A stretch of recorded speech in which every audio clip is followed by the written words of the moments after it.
unapologetic atheist interracial couple's progressive response to the fucking internet.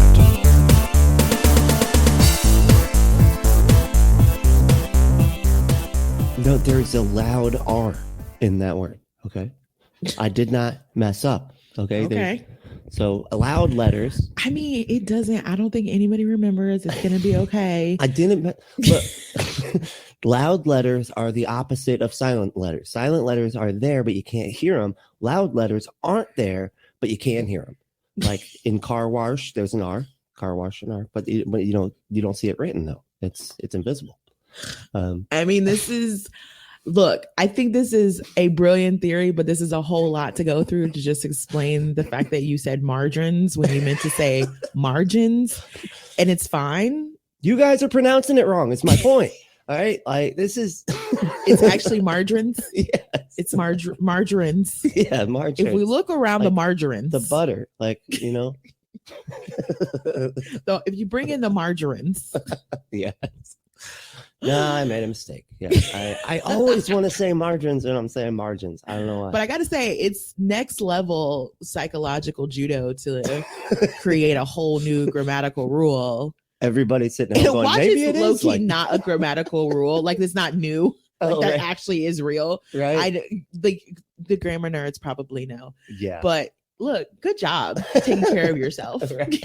Way to keep the glass half full. Way to Donald Trump this shit.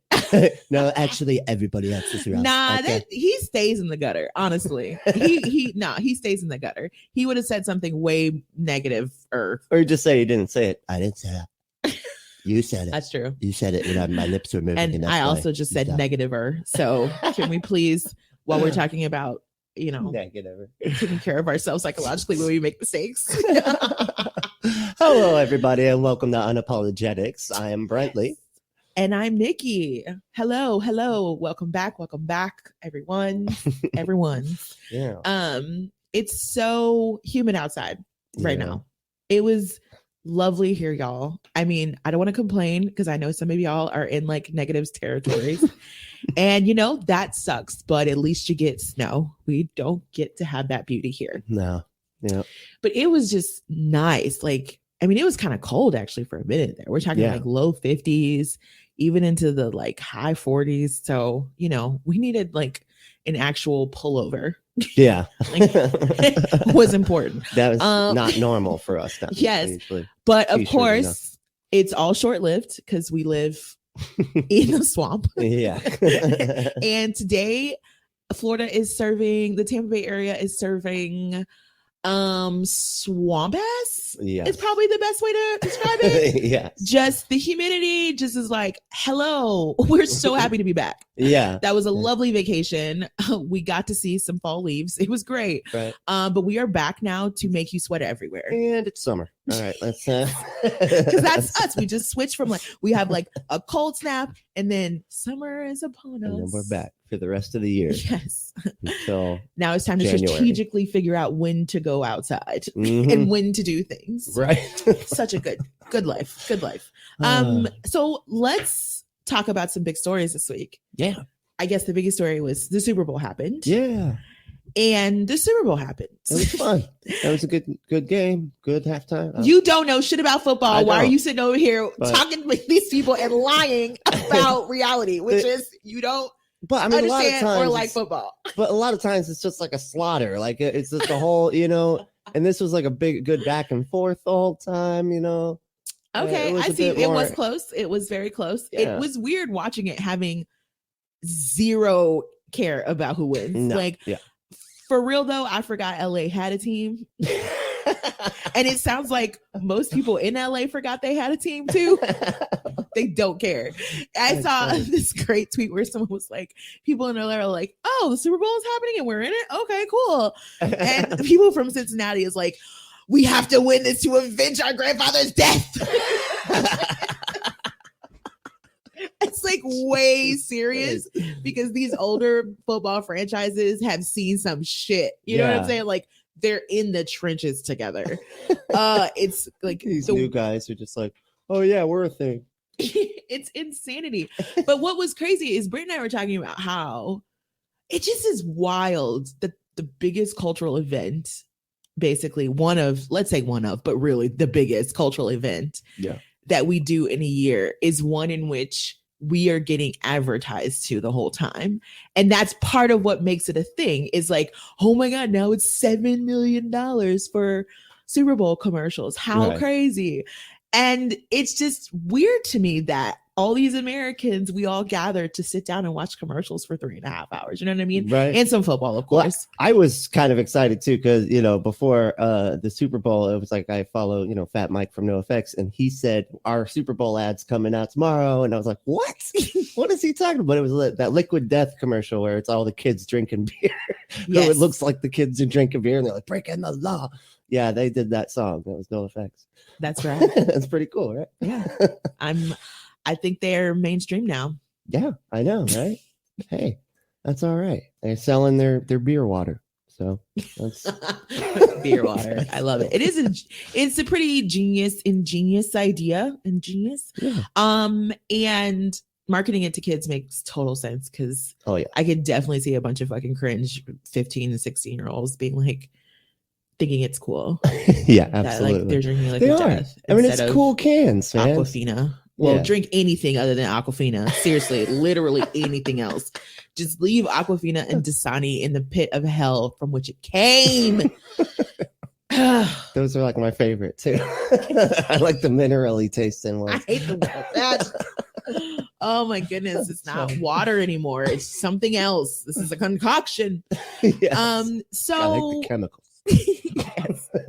So yes, Americans are sick sad because our height of cultural, you know, civility and connectionness is like a football game. Being but anyway, advertised to on a high budget. Yes, that's... and I mean, run by crooks. Let's be honest here. Like, the NFL is not, you know, like this incredibly savory organization.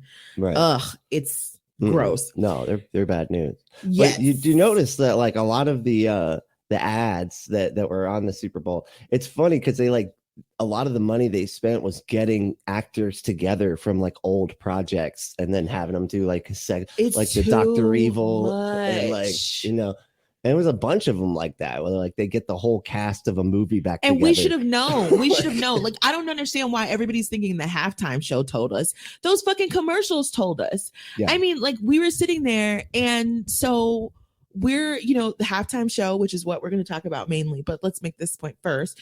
So I remember distinctly the commercial about, you know, the Sopranos commercial with the Sopranos kids. And I'm sitting there and I'm watching this and I'm just like, who is this for? Like, who remembers Sopranos enough to, like, you know what I'm saying? Like, that's a very, should that be a small audience? Like, I understand that Sopranos had cultural purchase or whatever, but it was literally like 20 years like at least like 11 to 12 years ago. Jesus. And everybody wasn't watching it at the time, like it was, you know.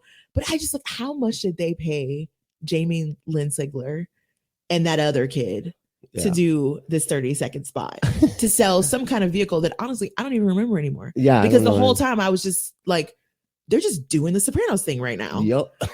Like, full on in 2022. Like, okay. Like, they're committed to this. Right. But I don't know. Well, don't they have like a new show coming out or something? Or a reboot of something? Well, they did that prequel movie, but again, it's not like that had a huge cultural splash, in my opinion, because as a Sopranos watcher, like, I watched the entire series. I wasn't like gearing up to, like, yeah, I gotta watch that, because at the end of the day, it was like 12 years ago. Yeah, like that. Do you know how big the Sopranos cast was? It was basically new characters, a bunch of new characters introduced every single season. Oh, right. Okay. So, like, I would have to really go back and, like, digest a lot to really make that watching a prequel when he's a teenager and is basically, especially to all the older family. Like, I'm supposed to remember. Now I'll watch it at some point, but again, it's not a Showtime show. It's HBO. Oh, it is HBO. Yes, it's HBO. Okay. So I don't know. It was like, yeah, this is totally a Gen X thing. So obviously the halftime show, Dr. Dre, Eminem, 50 Cent, Kendrick Lamar, Mary J. Blige, Snoop. And Snoop. Yeah. So that was good. First, we got to get out of the way. Yes, Dr. Dre is an awful person. He just is. He still is to this day. Like, I mean, he's not criminally bad. Like, no, he's just an awful person. No. He is criminally bad. He should have been held accountable for beating those women. Absolutely. Oh, yeah. Okay. Like, he is criminally bad. But the point is, that was how long ago? Yeah. And we can't hold him accountable now. And didn't he? And that's the fucking part that sucks. Didn't he apologize and stuff or something? Or yes. was that for something else? I think he has admitted culpability and that he was doing wrong things, but I think the reality is he hasn't apologized to the actual women who are very much still alive and relevant today. Wow. Yeah. And then you add in the most recent story of the fact that he has an adult daughter that he's basically just cut off. Yeah. Who's like on the streets and shit. Like, and I'm sorry, like once you are a billionaire, you don't get to cut off any blood. No. Like, honestly, I feel like you shouldn't cut off any blood. Like, it's not even like you got to take care of third and fourth and fifth and sixth cousins, because at the point when your GDP is that of a tiny country, then you need to take care of your people. At the very least. Like, just take care of your people. Just put money in the account. Let it be. It is what it is. You're a billionaire. That's the agreement, or it should be anyway. But apparently we live in this world where we have all of these requirements for poor people, but like as far as morality goes, then when it comes to rich people, they get to basically be as selfish as humanly possible. At least hold them to some kind of standard. Why would you do that when you get to watch these people perform and fucking fighter jets over your head and such and so forth? Like, that definitely pays off in turn for that. But anyway, the halftime show. Yes. I mean, I think what do you think? I loved it. I thought it was fucking great. I remember all those songs from 20 years ago. It was great. Brent said, I remember all the songs. Okay, except for Kendrick Lamar. Okay, Kendrick Lamar. But I mean, do like even him. His music was like stuff. 4 years old anyway. So, Yeah. It's been a minute since Kendrick released some stuff. And he's good. I do like him a lot. But yeah, I thought it was just a great show. They put on an excellent. It is show. what it is. It's like I would love to live in a world where Dr. Dre had to have some accountability, but we just don't live in that world. Yeah. And if that's good, like, you can't expect the NFL to care about that kind of shit. Like, they're literally aiding and abetting their own players who are doing the same things. Like, it's just, and this is not a moral relativism. This is the world we live in. But with that said, I wish that we could have just gotten a show without him. I don't know. Like, he's fine, but I just wish that we could have gotten like just Snoop and like maybe Kendrick Lamar, or bring somebody else out to do something else. Like, why do we only have to have one woman? That's, Yeah, that was kind of odd too. Like, we could have definitely had a couple women, trying to think who else you could have. It's like, who else could? Well, for me, I was thinking Monica would have been great. Like, if we're just doing this, let's do this. You know what I'm saying? Like, if we're just going back to that time, Monica was very much of that time. Right. So it's like, just like, let her come and do a song real quick. Monica and Brandy doing a duet. Oh, that would be great. But yeah, I don't know. I guess the whole point of it was celebrating 30 years of Dr. Dre. Like, he was, because, they had him on the stadium and all, like, it was all from his point of view. Yeah. So it was really just about him. And it was all pretty much his beats. Just about everything. For maybe... You're right. It was him. It was absolutely him. It was, I mean, he was a phenomenal, he's an excellent, this shit sucks, man. Beat writer. Like, I hate this. I hate it.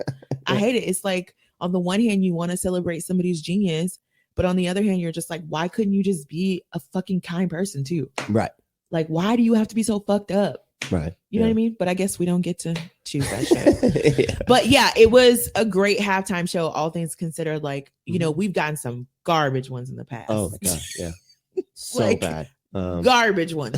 But this one was definitely, for entertainment value, this was high up there. It was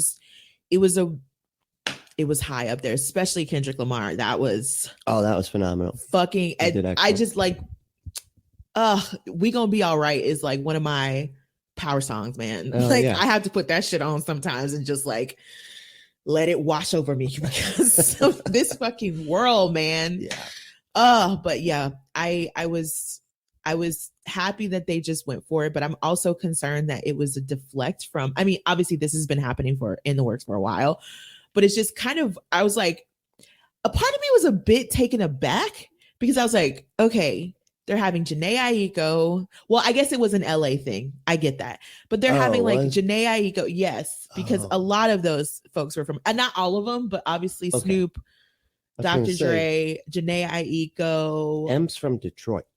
Yes. You know? Kendrick Lamar is also from LA. So there was definitely an LA feel going throughout the whole thing. Yeah. But they had Janae Aiko doing a song, and then they had the Black country singer, I think her name is Whitney something, I can't think of it right now, Whitney Guyton, I think.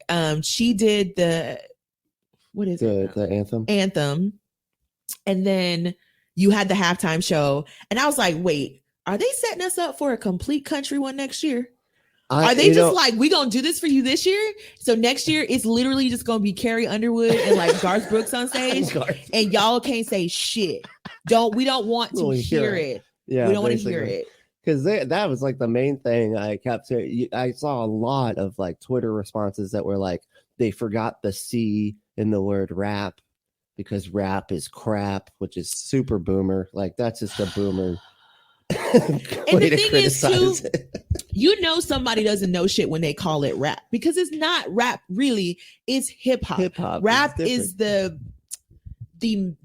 mechanism, but it's not the movement is like hip hop really, because it's not just about the actual verses, it's about the beat. The beat is very important too. Yeah. So it's the whole thing put together.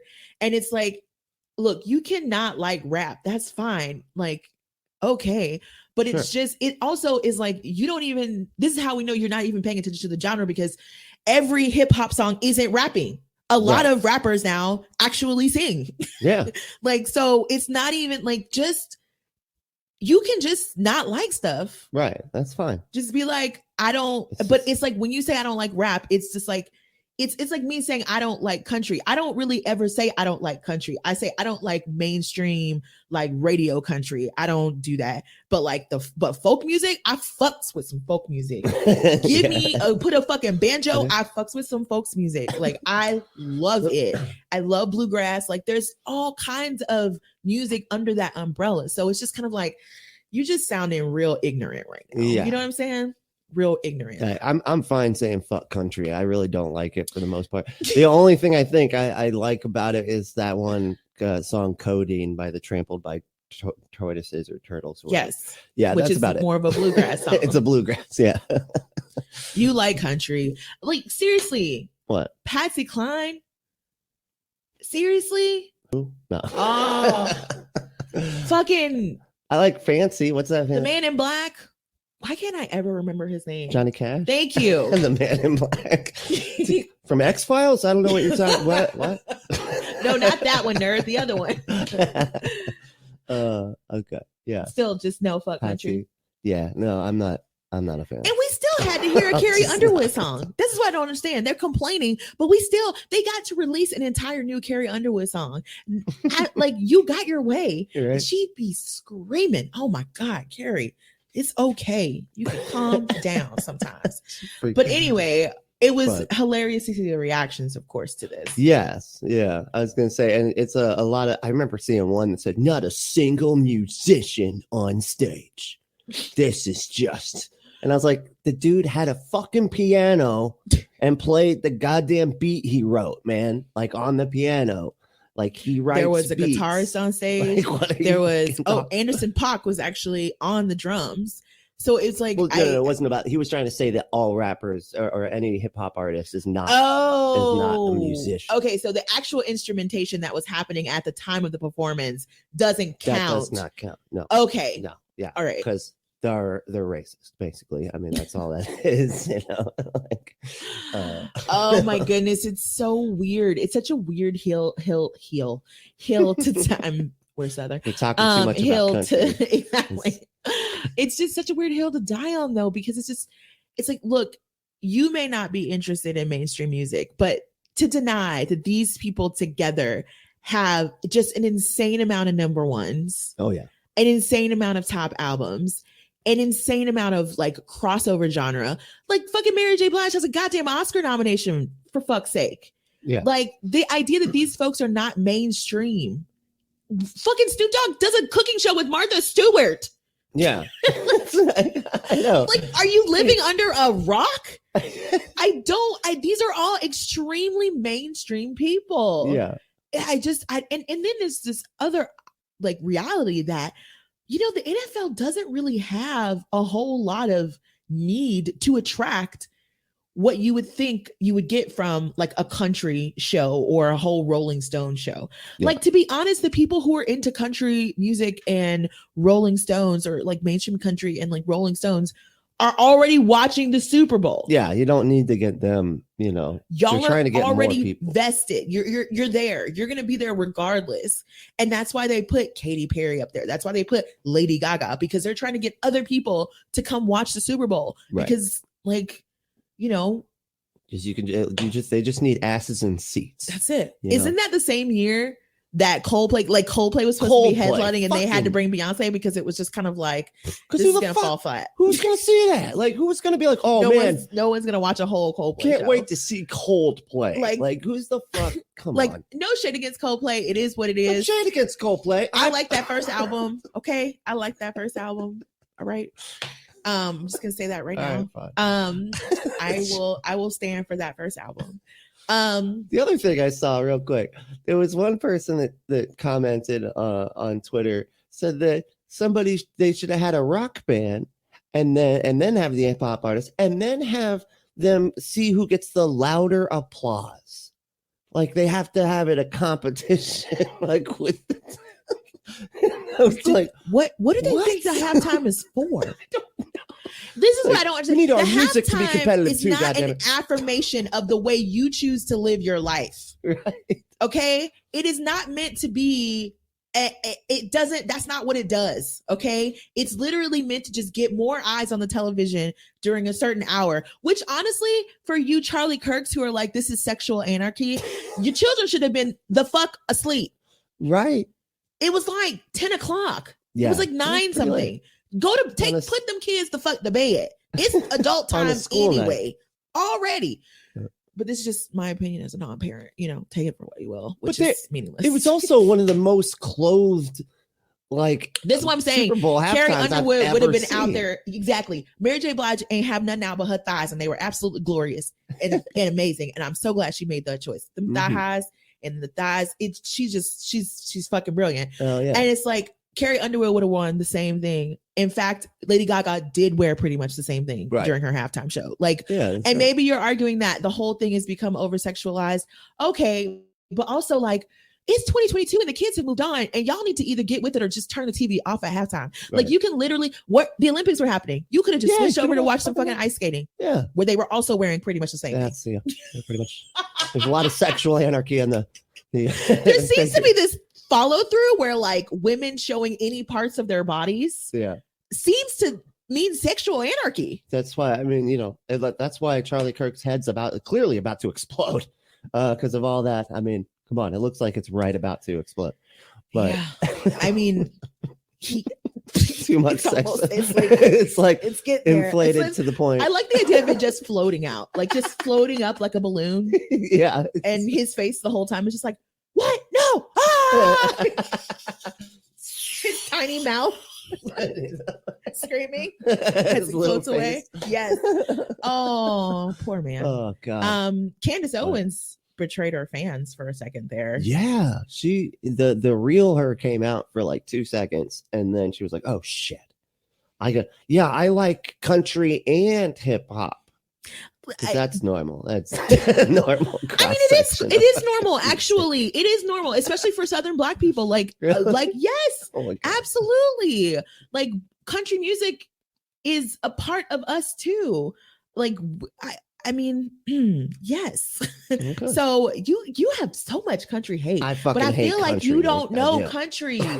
Like you don't know, bro. You just don't know. The only ones I like is like The Devil Went Down to Georgia. Okay, so you Fancy. like those. So it's not the whole genre. That redhead lady's great. Mr. Logic Man, the redhead lady. Yeah. what's her name? She had the show. Reba McEntire? Reba, yeah. Okay then. She was in that Okay then. Tremors movie. Maybe somebody has a little bit of country. I'm telling you, I'm gonna play you some like old school country. All right. It's good. It's very good. So yeah, Super Bowl happened, and I'm just thrilled that now I'm gonna throw some hate out here that Tom Brady's retiring, so we don't have to see his face anymore. But I somehow feel like he's gonna be in our faces more now, because I feel like he's either gonna become a coach or be a commentator on. And I'm just like, oh, the reign of Tom Brady as NFL god, or end up being like not ended. Patton is that name? Patton Manning. Peyton Manning, who's in our face constantly. He's on like all the commercials. I was like, did you, bro, maybe retire too early? Because you clearly still had a lot of energy left. Right. Yeah. It's probably like, well, I just always wanted to be an actor. They swear they're so funny. They swear they're the funniest things in the world. The Eli looks like he has some humbleness about him. Right. Yeah. But Peyton, man, you could swear he loves being the life of the party. Oh yeah. Yeah. Why are we talking about football? Can we move on now? Yeah, I know, right? Let's talk about something, much better, which is the Canada blockade. Yeah. The Freedom Convoy. It's hard understanding what the solution should be when it's another person's country. You know what I'm saying? Mm-hmm. Like, you can be watching and see what's going on, but it's just kind of like, this is all wild. And I don't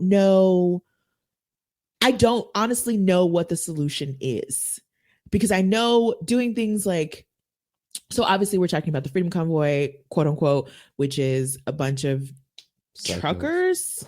Yeah. I mean, it's a lot of truckers, but it was like also like co-opted by a bunch of like white supremacist groups and other like militia groups and shit. Yes. So it became, it went from like, being about one thing to being about a whole bunch of things. And then, and that's when it got co-opted by those groups. That's kind of right when Justin Trudeau, said, like, this is not what everybody's acting like it is. These are hate groups that are out there. This is dangerous stuff. But I mean, on the one hand, he kind of has to say that in order to justify the means to remove them. Right. Yeah. And I think, and that's why he declared a state of emergency. It's a certain type of legislative process that basically gives them the ability to do more than they would. And basically what they want is for them to get rid of the vaccine mandate. Is that like all they've asked for? Because from what I'm hearing, it looks like they also want Justin Trudeau removed and like the whole liberal government removed. And they feel like they have, because the parliamentary system, they feel like they have some power in order to do that. And because the Conservative Party up there has been like growing quite a bit. Yes. Because our bullshit spread over the how could it border. Not? How can everyone complains about Americanism? Like everyone, like British people are complaining about it because people are starting to use a bunch of Americanisms. Yeah. They're starting to believe things about their own country's government that's not true, right? Because they're not America. Everyone's doing our culture is seeping into everything. Yeah. Everything. So but to me, I'm like, what is the issue? Because I keep hearing the statistic that most Canadian truckers are already vaccinated. They're like 90%. That's from what I understand. So there's actually a small amount of truckers and a whole lot of other fucking right-wing nutbags that are like were added to the party to make it seem like this 10% is a lot larger than what it is. And then they reported false numbers too. And of course, like all the right-wing media like went with it. It was something like 50,000 trucks and shit. And they're like, no, it's not even like 4. Like it was like really like misreported. But it's enough to stop commerce. So it's enough people for it to have the way you were just talking about it makes it seem like it's nothing. But obviously it's something because the government needs to use emergency powers to try to get rid of them. Yeah. So it's grown. But that's wild though, right? Like 10% of a group can basically stop an economy, or stop a big part of an economy or a part of an economy. Yes. Because Canada's huge, right? All those are true. So all of those things are true. I was just trying to put it in the proper context because I don't want to make it, you know what I'm saying? Yeah. But yeah, it's wild. But can I be honest? This is parallel to, I think, the complaints that a lot of people have about the petite bourgeoisie, right, of communities, right? Like, why is it the dudes that own the car dealership gets to make decisions about local communities? Because they own fucking car dealerships, right? Yeah. And it's like, nothing against car dealerships, but it doesn't mean that you should necessarily be the head honcho in a local community because you. But he's fucking Dave Chappelle, dude. I mean, he's allowed to do talking about whatever he wants. I wasn't talking about Dave Chappelle. It's a good example, though. But yes, it is. Yes. But like, I wasn't trying to like, I'm literally, but I don't know, like even Dave Chappelle is not kind of not the best example though, because Dave Chappelle has a lot of eyes on him. So the things that he does gets, you know, seen by daylight. And that's at least something. I'm talking about people that literally you don't really have, like they're a part of boards and councils and in your community and making decisions. And it's like, you barely know, you know what I mean? Because they have all the money. It's like the way Publix runs Florida, right? Like, right. It's the company, but it's also just a bunch of like kind of, they sit on boards, they do like all the Publix kids like are doing all this work throughout the state to see their own power. And literally all they did was be the children of the person who started Publix. You know what I'm saying? Like, and it's hard to hold those people accountable because they have so much money and they're not actually in democratic positions. So it's hard to hold those people accountable, and it's hard to have daylight on or sunlight on what they're actually doing. You know what I mean? So that's an even worse problem, is because how do you stop these people?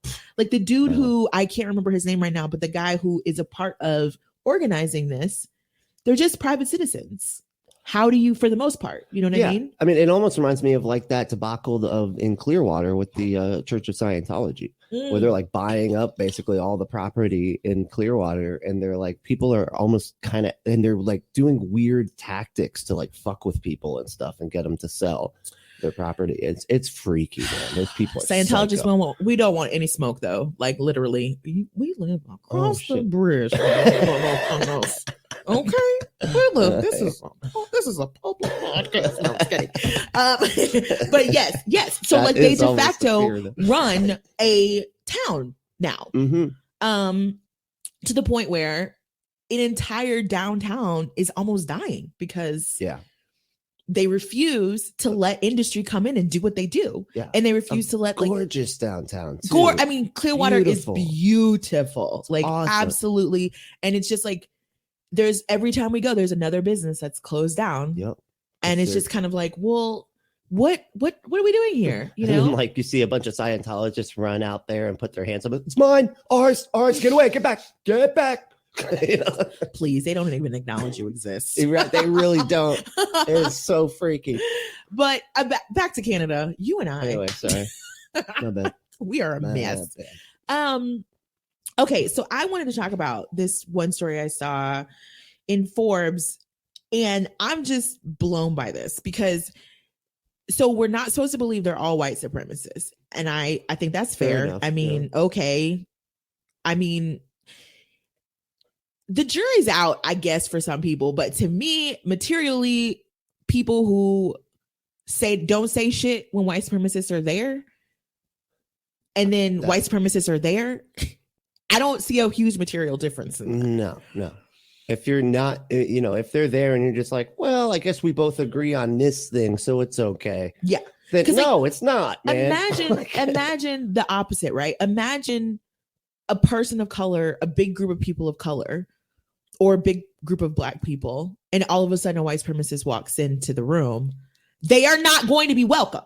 No, you got to go. You have to go. Like that is actually what being anti-racist is. That is actually what being or if that triggers you, being a non-racist person, those are the kind of actions that happen. Like you gotta go. No, you cannot be here. Absolutely, the group is expelling you. Right. Like, and so materially, I don't, so I guess we'll get, sure, we won't paint everybody with the same brush, But at the end of the day, Sure. when the white supremacists really identify with what you're doing and what you're saying, like, Come on, that's got to be a red flag, right? it should be a It's a- point of self-reflection. I think, yes. I mean, yeah, it's sort of Yes. my criticism of like the Republican Party in general. But, Yeah, but they know what they're doing. Yeah, They fucking know what they're doing. it's But anyway, I wanted to talk about one person who was there. Who his name is Jake Klassen. He's 39 years old. And I just wanted to read this. It was from Fortune. And this was an article written about some of the people who are at the rally. And so he says, I'm risking everything that I have. He's been a truck owner operator and going in and out from the US for 20 years. And he said, I want to be able to have my own choice. Klassen said he hasn't been able to visit his 9-year-old daughter in months. She is receiving palliative care at St. Amant, a care residence in Winnipeg. But due to restrictions that require visitors to be fully vaccinated, Klassen and his wife can't see her. And Klassen said, this is something worth fighting for. So this man is at the rally. He's at the whatever blockade because he refuses to get vaccinated over being with his 9-year-old daughter who is in palliative care, which basically means his daughter is dying. wow. There is no chance of recovery once you get to palliative care. I mean, there is, but obviously they're basically just like, it's before hospice. It's the place between It's like this and hospice. Yeah. So, and he said him and his wife have not been with her. So that means this little girl is dying by herself. Because these dipshits just won't get fucking vaccinated. Yes. Wow. And they're acting like this is something that they have to do. Like, well, I have to not get vaccinated. I just have to. Fucking why? Why? What the fuck is this? Why? This is like the most privileged fucking problem I've ever seen. Like people acting like they're victims just because they refuse to take a life-saving, safe vaccine. That's it. Like it doesn't make any fucking sense. Even if you knew you would die, how could you let your daughter, your 9-year-old, die by herself? Right? Yeah, just take the fucking risk. I don't understand. That's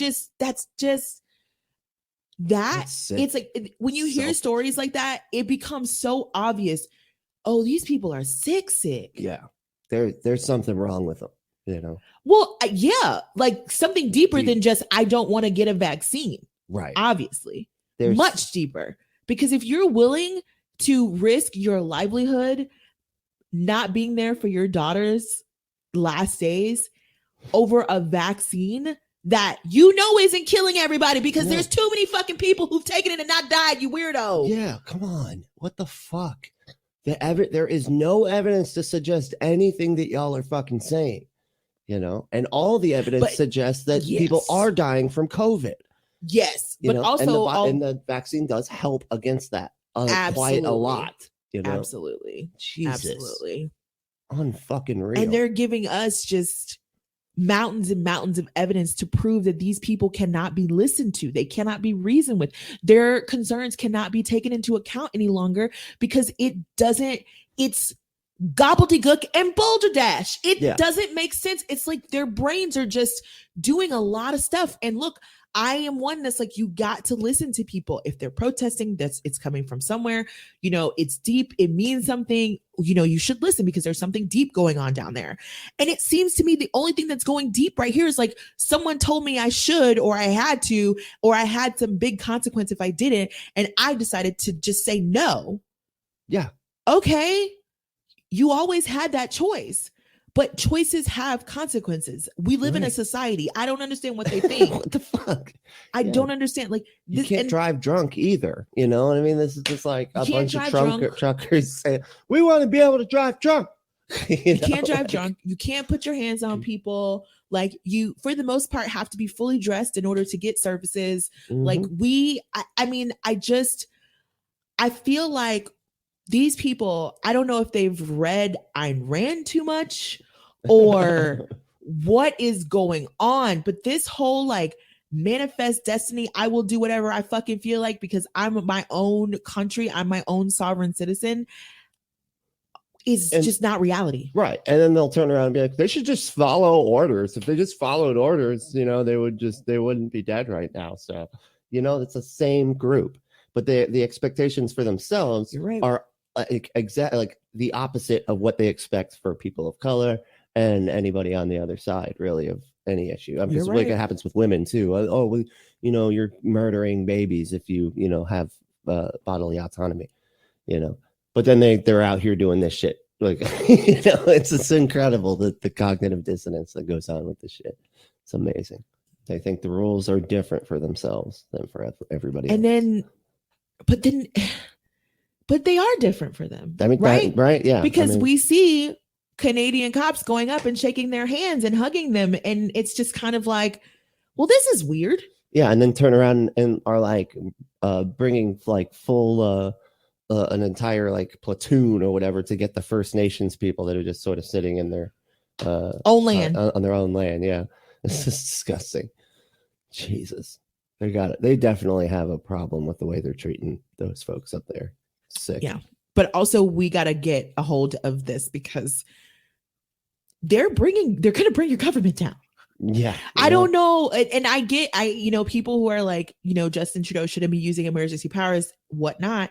I 100% get you. But also these people are anti-democratic and they're hell bent on bringing down our democratic, at least seemingly democratic government that we now have, some accountability with. Like we can use those levers, bringing that down completely and making themselves bosses. And they don't seem like people that like to listen to other people's ideas or needs or desires.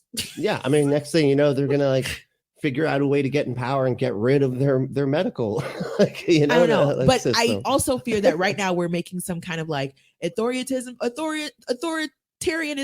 to fight authoritarianism, and it's tricky, man. But I mean, what other is that? What we can all vote on whether or not? I mean, I think in this case, it's probably. I mean, I think in this case, it's not really that, right? Because the democratically elected person is listening to the actual Canadians, and the majority of them are like, "Fix this shit." Yeah. Like, do what you need to do. But also, this is the thing about emergency powers, though. We all want to act like we're just these little individuals that are living our lives, and the government should have very few levers against us. Right. And of course, I agree. Yeah. But then when you have people like this who literally can sustain themselves on outside dollars to do something like bring down your entire government. Yeah. Or at the very least, fuck with your trades agreement. Yeah, like like at the very least, like affect an entire society over time. How much leeway are you supposed to give them? Right. At what point do we say enough is enough? Yeah. And I think he's reached that point. And I don't fucking blame him. I honestly don't. But we'll see how it goes. I don't know what this means. Canada, like, I'm so sorry we brought this shit to your door. Yeah. But this was the fear, right? This was the fear. This is exactly what we said. If we don't hold people from January 6th accountable swiftly and harshly, everyone's going to get the fucking story or the moral of the story, which is it's okay to do this. It's okay to try to take over your government. It's okay. Yeah. It's like okay. By force, Jesus. And it's just we're like the lines of that they're creating and the sort of support that they're gathering is just making this into a much bigger thing. So we'll see how it all works out. But that is that's a tough fucking situation. Right. Yeah. It's scary, and I hope it gets resolved pretty quickly. Cause I mean, they have a conspiracy problem up there too. They have like what they call the Queen of Canada. And she says some batshit shit. Like, it's just like way out of left field where you're just like, what the fuck? People coming back to life that have been dead forever and saying they're not dead. All sorts of weird shit. Just, I can't even think of just like one thing because there's just so much. This is what happens when you don't tell your family members that the stuff that they're saying is insane. Yes. Yeah. Like, check your loved ones. But, these people are just so full of Then they get self-confidence, sometimes angry. it doesn't matter. They get that cognitive dissonance rage, that comes and out. it fuels them too. Yeah. Because the whole point of being so attracted to these ideas is because you feel like you know something that other people don't. And so you feel this power and this sense of you're just a sheep because I know the truth. You listen to the MSM. Yes. What the fuck? MSM, we have a shorthand for this now? It's like, that's how fucking common. Tucker Carlson like the number one quote unquote news show? So aren't y'all mainstream? And Joe Rogan, that's like the more listeners than MSM, all of them. Insane. And ready to do some type of ways? Yeah. Let's do some type of ways. Some type of way. Some type of way. Some type of way. Yeah. It's a fucking motherfucker, man. You fucking feel some type of way. Okay, some type of way. I guess I'm going first. Huh? Yeah. Okay. So my some type of way this week is basically like housing. What the fuck are we doing? What are we doing? What the fuck are we doing? So you live inside of them, and it keeps you away from all the weather, and it can keep you warm when it's cold. Housing. What is it? What's with it? Yeah, strictly theory. Oh my god. Right. Okay. So I just wanted to talk real quick about a couple, huge stories that came out recently with Dave Chappelle basically being against multifamily housing that is in the $250,000 range, which is still really fucking expensive. Yeah. And the fact that Berkeley, the university has had to rescind 11% of their admittance letters because the town of Berkeley has decided that their housing that's right around the university is worth way too much for them to allow, people coming in and building housing for all these students. So we're just going to tell Berkeley they need to stop admitting so many students. What? So the reason that they have people that have value to the town itself, which is because of Berkeley. Right? Yeah, the university. Mm-hmm. They're also saying, okay, well, hey, don't do too much. Okay. Now you need to send these kids back. We're the reason that your house is worth anything right now. Exactly. And from what I'm reading from Berkeley students, it seems like, and former students, it seems like the university does have a problem in the sense that there's not enough housing. But part of the reason there's not enough housing is because the town of Berkeley literally won't let them build it. Berkeley, the university is like, look, let us build dorms. Let us build a few dorms and then we can alleviate the housing issues in the town, even though they shouldn't even have to do that, right? No. That's them being a good neighbor because at the end, they understand that they're a part of an ecosystem, even though they're the ones that created the fucking ecosystem in the first place, right? Like you wouldn't have your $1 million house next to Berkeley if Berkeley wasn't there, right? Right. So they're coming in, they're like, hey, we're going to offer a solution. But then the town is like, no, we don't want you to build because you don't understand. The only reason our houses are millions of dollars is because there's not a lot of housing offered. Right. Supply and demand. Exactly. So if you go and fix the fucking problem, then we can't charge these students $80 trillion to live in our dilapidated, row house and whatever have you. You know what I mean? It is. And then the same thing with, Dave Chappelle. It's like, oh no, don't let these poors come in because then that's going to bring down the value of everything. And then I've already invested too much money and I'm so committed to this place staying yuppie rich that I cannot allow it to be like teacher rich. Right.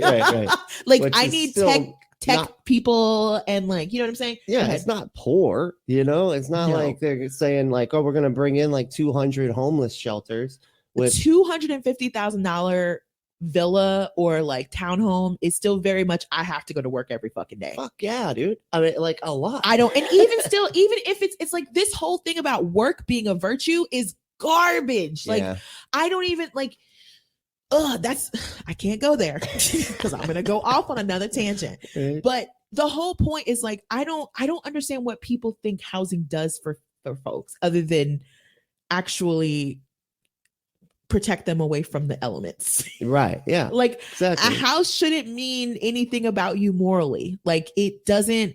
It's a structure, and the only reason it is such a big deal now is because we've allowed, again, the petite bourgeoisie to come in and tell us on our local councils, oh, well, that's not in keeping with our community. Only single family homes are in keeping with our community. Only single family homes 2,000 square feet and above are in keeping with our community. Yeah. Like, it's like it's not real. We made this up. Yeah, and it's sorry, real quick, just about Dave Chappelle. Okay. He seems like all of a sudden he became like a villain in either a Nickelodeon movie or a Jack Reacher movie or something. You know, that guy that's like running the town, and you know, and nobody will cross him because he runs the town and he invests so much in the town. Let's be real, though. Always a bad guy, though. For real. But let's be real. Like, the people who didn't give a shit about his anti-trans remarks and honestly his anti-black remarks at this point, because he's being he's getting real weird with it. Yeah, are the same people who don't give a shit about housing policy. You know what I'm saying? That's true. Yeah, like, I mean, if they're not going to care about that, he's perfectly on brand for him. He's perfectly on brand for who he is. He is being perfectly on brand. The problem is people not getting that, like, a person in an environment, in a community, having this much power over whether or not you just, like, literally it's just taking into account that your population is growing. It's just reality. Yeah. But they want to make it seem like, no, we want to keep it the way that it was when we came 30 years ago. But it's like time is moving forward. You know what I'm saying? Like, people are coming. There's no way we're not in like feudal times where you can just put up a wall and be like, no vacancy here. This is a town. This is a public place. Yeah. I don't just put housing in. Just put the house. Do it. Put the housing in. Just build the housing. It's not even like it's cheap housing. Like, it doesn't make any sense. Like, yeah. It's not. It tells you it tells you he hates poor people. I mean, it's obviously that's it. Yeah. He just hates poor people. And that's what all of this boils down to. But it's also, not only does, like, you have to hate poor people, but also it tells you that they know the game. Yeah. And they are not ashamed of playing it, which is, I understand that my housing value is partially based on scarcity. Right. And if I take away that scarcity, I'm going to suddenly be getting a more fair price for what is honestly garbage. Yeah. And I just don't want that. Yeah. You know what I mean? Yeah. I need it to be unfair pricing for everybody. And, if you make things more available, then that means, that's sick, man. It's That's sick. fucking sick. So we're not building so many places. And it's like, all housing helps. Like, I know at one point I was of the, belief that I hate it when they were building these luxury buildings that even still most people couldn't afford. Like, most people don't want to pay $2,500 for a 1-bedroom apartment, or, you know what I mean? Or 2 bedrooms, 1 bath. Like, that's insanity. Yeah. But truly, it still does help. Like, all housing helps. Like, if you build, it helps because it alleviates the scarcity. Right. And it's like, we can't even get that anymore. Right. So now in Dave Chappelle's town, there's just going to be a bunch of $600,000 or more houses built. Yeah. A bunch of homeless people that really like going to comedy clubs. That's what it is. Like, and it also is like, well, fuck, what are you saying about all the comedy clubs in places where the housing isn't $600,000? Are those just not good comedy clubs then? Right. See what I'm saying? It doesn't make sense. Money, they have so much morality that they're putting into money, and it's kind of like they somehow are taken aback when the rest of us are like, what are you talking about? Yeah. What the fuck are you talking about? You know what I'm saying? It's just so weird. And then in Berkeley, they literally are going to have a smaller class. You know what I'm saying? Like, and the thing that's behind that backdrop that no one talks about is like, look, should Berkeley probably be doing more to understand how their admissions numbers are affecting their town outside of them? Absolutely. But at the same time, fuck, I had a point. I mean, we can always do better. And in any regard, it seems like you can always be trying to do better. But yes. Fuck, it was right there. Yeah. Gosh darn it. It was gone. Shit. It's gone. I'm sorry. It's gonna come back to me at some point, and it's gonna be like screaming. 2 days later. Oh, there it is. Thank you, Brent. There you go. I knew it. But it's like, yes, Berkeley should be probably thinking about how having all those students, having really from the students' perspective of having admission to Berkeley, but then coming up there and having a shit time finding housing or spending an absurd amount of money on housing because the university simply doesn't have it. Like that is obviously something they should be caring about.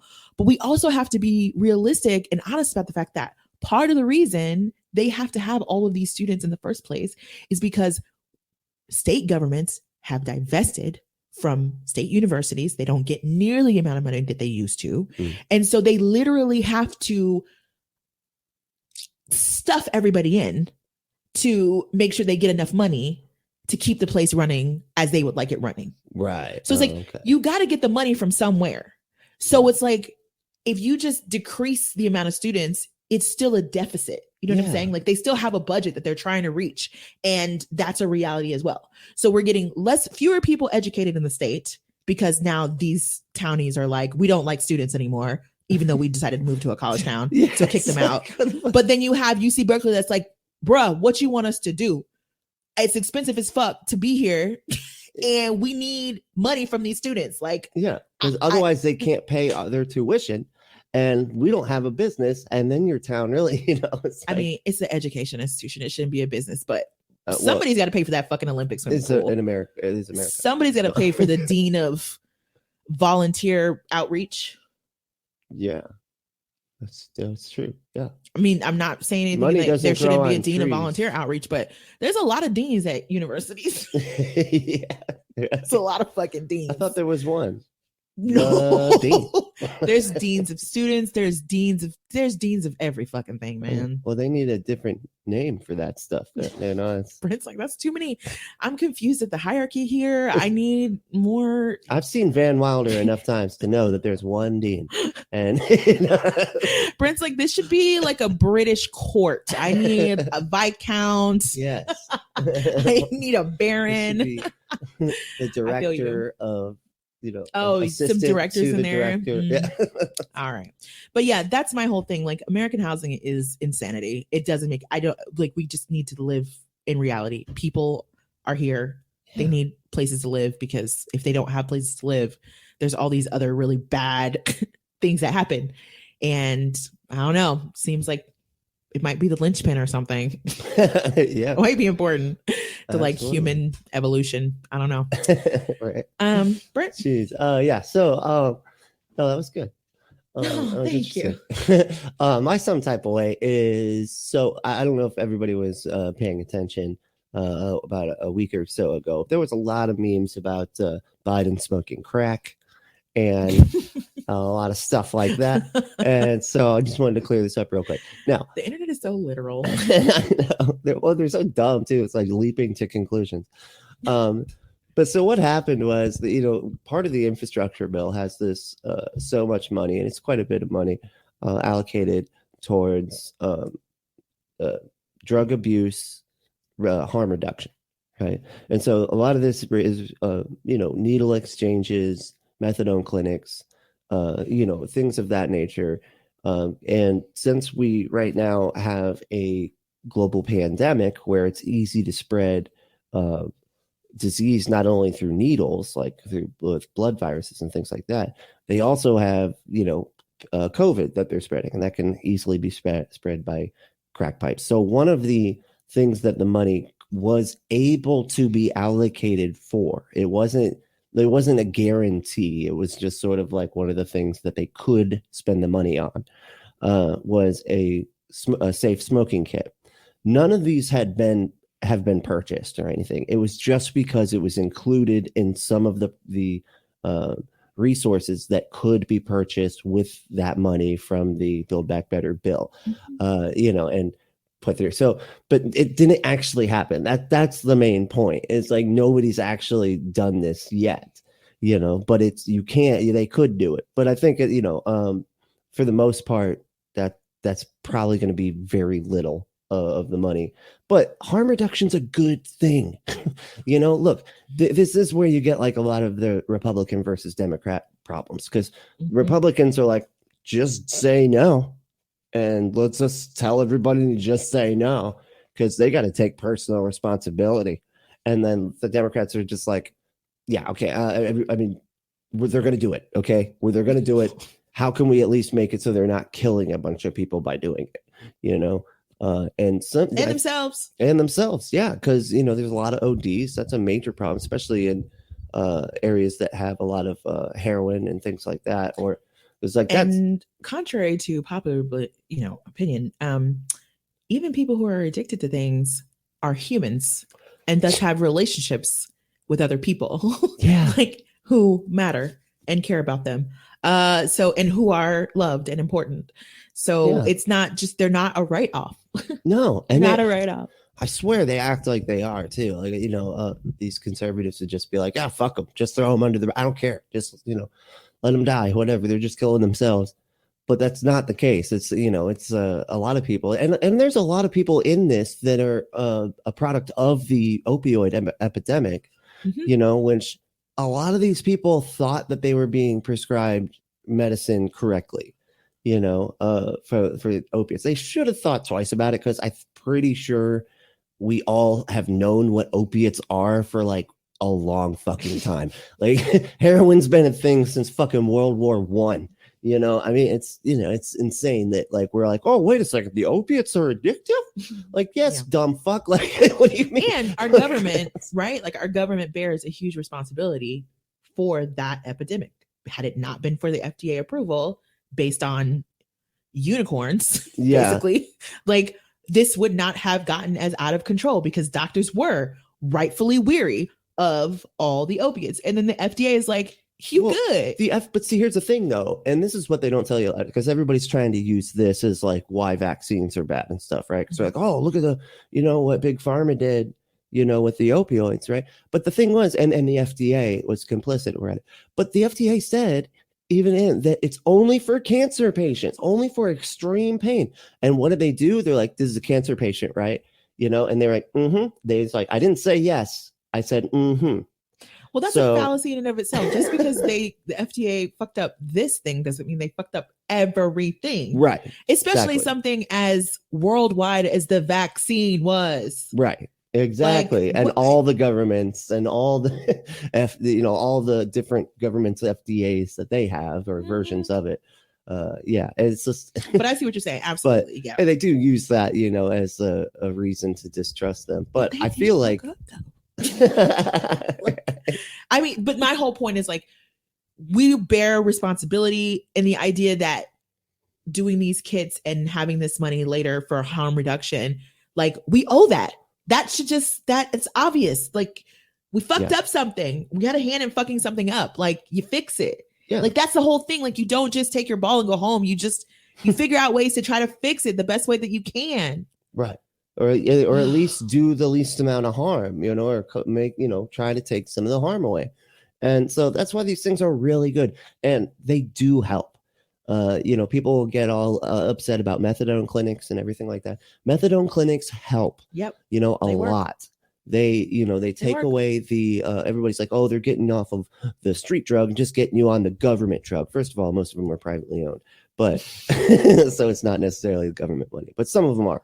Run by the government. Anyway, the point is they get you off the street and off like searching out of that like whole mode, because like drug addiction becomes sort of a cycle where you're just you get off on almost the whole process, which is like calling around, finding people, meeting up, you know, and doing all this stuff, you know, it's like it becomes sort of an adventure kind of thing, you know. It takes over your whole life. It takes over everything. So methadone clinics get rid of all of that, right? And it just say, hey, you just come to this place where you know they have it, and you know you can just do it each morning. You do it in the morning too, so it's not like, you know, because a lot of people do drugs after they get off of work and stuff. So it helps with the way to do it. It's all medically supervised.